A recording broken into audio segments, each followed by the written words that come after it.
Donald Trump is intensifying his confrontation with America's Democratic-led cities, and Washington, D.C. is just the beginning.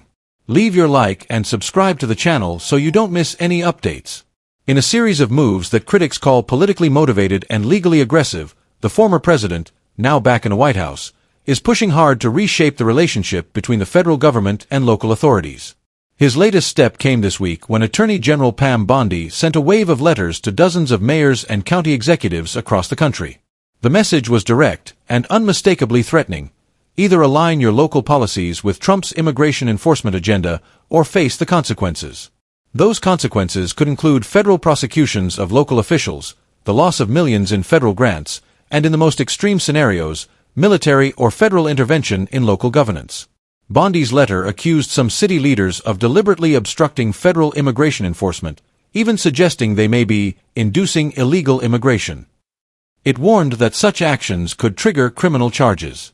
Then, in an appearance on Fox News, Bondi put it in plainer terms: you better be abiding by our federal policies, and you better be cooperating with our federal law enforcement, because if you aren't, we're going to come after you. For Washington, the confrontation is already in full swing. Trump recently sent military forces into the city, citing public safety concerns, even though local leaders fiercely opposed the move. That intervention came after similar actions in Los Angeles, and it has already sparked lawsuits over federal control of the capital's police force. On the surface, the administration frames these actions as part of a crackdown on illegal immigration. But political observers say the strategy is about more than that. It's also about punishing opponents, projecting an image of Trump as a strongman president, and possibly laying the groundwork for the arrest of political rivals at the local level. The approach fits into a broader narrative Trump has pushed for years. During his 2024 campaign, he frequently singled out Democratic-led cities, calling them dangerous, poorly run, and in need of federal liberation. At one rally, he promised to take over the horribly run capital of our nation and to rebuild our cities into beacons of hope, safety, and beauty. This week, Trump named 4 cities in particular: Baltimore, Oakland, Los Angeles, and Chicago, all led by black Democratic mayors. By putting them on notice, he signaled they could be the next targets for federal pressure. Bondi's letter also laid out the financial risks for cities that resist. Trump has directed federal agencies to examine how they can attach immigration compliance requirements to nearly any form of federal funding, from infrastructure grants to law enforcement contracts. This tactic mirrors proposals from Project 2025, a conservative blueprint for a second Trump term. In his first presidency, Trump tried something similar by using a Justice Department grant program to penalize sanctuary cities. That effort, however, became tangled in court battles that lasted years. This time, the administration appears determined to act more quickly and more broadly. The push has already galvanized resistance from city leaders across the country. Seattle's mayor, Bruce Harrell, declared his city would remain a welcoming city for all, and vowed to keep fighting in court if necessary. In Baltimore, Mayor Brandon Scott was equally defiant, saying his city, and others, are prepared to take any legal and other actions to defend their policies and their residents. The fight is not just legal, it's political and symbolic. Sanctuary policies are seen by their supporters as essential for building trust between immigrant communities and local police, ensuring that residents feel safe reporting crimes without fear of deportation. Trump and his allies, on the other hand, portray these policies as reckless and dangerous, arguing that they shield people who have broken immigration laws. Now, with federal troops already deployed in one major city and threats looming over many others, the standoff is moving into uncharted territory. For Trump, the confrontation serves as both a test of his authority and a demonstration of his willingness to use the full force of the federal government against local leaders who defy him.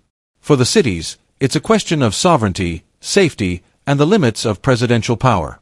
And as the legal challenges mount and political tensions rise, both sides are preparing for what could become one of the most consequential power struggles between Washington and America's urban centers in modern history.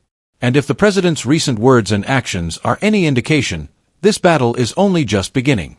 Melania Trump is going on the offensive, and her target is Hunter Biden. The First Lady has threatened to sue the president's political rival for more than $1 billion, over a claim she says is a complete fabrication. Hunter Biden, the son of former President Joe Biden, alleged earlier this month that Melania was introduced to Donald Trump by convicted sex offender Jeffrey Epstein. Her lawyers call that statement false, malicious, defamatory, and inflammatory. The claims surfaced during an interview with filmmaker Andrew Callahan, where Hunter Biden suggested that unreleased records connected to Epstein could implicate Donald Trump. He went even further, declaring, "Epstein introduced Melania to Trump. The connections are so wide and deep." Within days, Melania's legal team responded with a sharply worded letter to Biden's attorneys. It demands a complete retraction and a public apology. The warning is clear: comply, or face a lawsuit seeking more than $1 billion in damages. The letter says the First Lady has suffered overwhelming financial and reputational harm because of the allegation. It accuses Hunter Biden of using the names of prominent figures to draw attention to himself, and repeating the claim despite knowing it was false. Donald Trump did once know Epstein, but he has long said that their friendship ended in the early 2000s, after Epstein allegedly recruited staff away from Trump's Florida golf club. In this case, Melania's attorneys point to the lack of evidence connecting her introduction to Epstein. They note that the comment echoes an earlier suggestion from journalist Michael Wolff, a Trump critic who has authored several books on the former president. Wolff reportedly told the Daily Beast that Melania was known to an associate of both Epstein and Trump. But that story didn't stand for long. The Daily Beast retracted the article after receiving a legal challenge from Melania's lawyers. The publication also issued a statement apologizing for any confusion or misunderstanding, acknowledging that the headline and framing were misleading. During the YouTube interview, Callahan asked Hunter Biden if he would apologize for making the claim. His answer: "Not going to happen." Biden dismissed the lawsuit threat as a design distraction, but added that if the case were to go forward, it would allow him to take sworn depositions from both Donald and Melania Trump, something he said he would be more than happy to do. Beyond the political drama, the facts tell a different story about how Donald and Melania met. A Harper's Bazaar profile from 2016 reported that the couple first crossed paths in November 1998 at a party hosted by the founder of a modeling agency. Melania told the magazine she declined to give Trump her phone number that night because he was with another woman. At the time, Donald Trump had recently separated from his second wife, Marla Maples, whom he divorced in 1999. This legal dispute comes at a moment when the White House is under mounting pressure to release the so-called Epstein files, sealed court documents tied to the disgraced financier's criminal investigation. Epstein died by suicide in 2019 while awaiting trial on sex trafficking charges. Before his re-election, Donald Trump publicly promised to release these records if he returned to the Oval Office. But in July, the FBI and the Justice Department stated there is no incriminating client list of Epstein associates in their possession. For now, Melania's legal team says it is actively pursuing retractions and apologies from anyone spreading what they call malicious, defamatory falsehoods. Her aide, Nick Clemens, issued a statement emphasizing that the First Lady is prepared to act quickly to protect her name. Hunter Biden's attorney has not publicly commented on the legal threat. But with both the political and personal stakes running high, this battle could escalate, bringing together a lawsuit over $1 billion, two of America's most prominent political families, and the shadow of one of the most notorious criminal cases in recent memory. For Melania Trump, the message is clear: she intends to fight this allegation head-on, in court if necessary. And for Hunter Biden, the challenge is equally clear: stand by his words, or face one of the most high-profile defamation cases in modern American politics. Hillary Clinton, one of Donald Trump's longest-standing political adversaries, is making a surprising offer. She says she would personally nominate the president for the Nobel Peace Prize, but only under one very specific condition. Trump would have to successfully negotiate an end to the war in Ukraine, without making any concessions to Russian President Vladimir Putin. Clinton made the statement during an appearance on the Raging Moderates podcast. She told co-host Jessica Tarlov that her goal was to give Trump an extra incentive, one she believes he truly desires, to stand firm against the Kremlin. "I understand," Clinton said, "that he would very much like to receive the Nobel Peace Prize. If he could end this war without forcing Ukraine to surrender territory, without validating Putin's vision of a greater Russia, but instead really stand up to him, I would nominate him." It's a bold offer, considering the history between the two. Clinton and Trump faced off in the bitter 2016 presidential election. Their rivalry has often been deeply personal, with both trading sharp attacks for years. But now, Clinton says the stakes are higher than politics. She believes the president has a rare opportunity to become the architect of a peace agreement, one that protects Ukraine's sovereignty returns occupied land, and ensures Russian forces withdraw completely. Her remarks come just days before Trump is set to meet Vladimir Putin in Alaska, their first face-to-face encounter since Trump returned to the White House. Ukrainian President Volodymyr Zelensky will not attend that meeting. But both Kyiv and European allies have been clear. No lasting peace deal can be reached without Ukraine's direct involvement.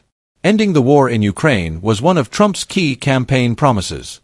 But so far, he's faced resistance on both sides.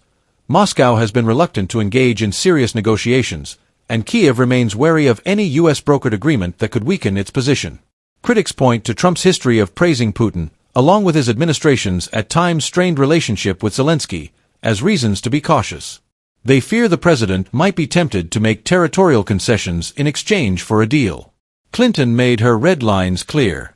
Any agreement, she said, must include an immediate ceasefire, no handover of Ukrainian territory, and, over time, a full Russian withdrawal from all areas it has seized since the invasion began. For Trump, the Nobel Peace Prize is not a new ambition. He has openly sought the award for years, posting about it on Truth Social, mentioning it in closed-door meetings, and even having members of his administration campaign for it. His record in international mediation is something he frequently highlights. He's helped broker agreements between Cambodia and Thailand, Pakistan and India, the Democratic Republic of the Congo and Rwanda, and stepped into tensions involving Israel and Iran. Several world leaders, including Israeli Prime Minister Benjamin Netanyahu, have already nominated him for the Nobel Peace Prize. And according to Norwegian media, Trump recently called a government minister unexpectedly to inquire about the award process. Still, the Alaska summit carries risk. Trump himself has estimated a 25% chance that the talks could fail. But if they succeed, Clinton's public offer would stand, making her one of the most unexpected supporters of his Nobel ambitions. "You can dream, Jessica. You can dream," Clinton said on the podcast. "And I'm dreaming that, for whatever combination of reasons, including the elusive Nobel Peace Prize, President Trump may actually stand up to Putin. Whether that dream becomes reality depends on what happens next in Alaska. A deal that ends the war on Ukraine's terms could reshape the political landscape, both abroad and at home, and might even earn Donald Trump one of the most coveted awards in the world, with an endorsement from a rival few ever thought would back him.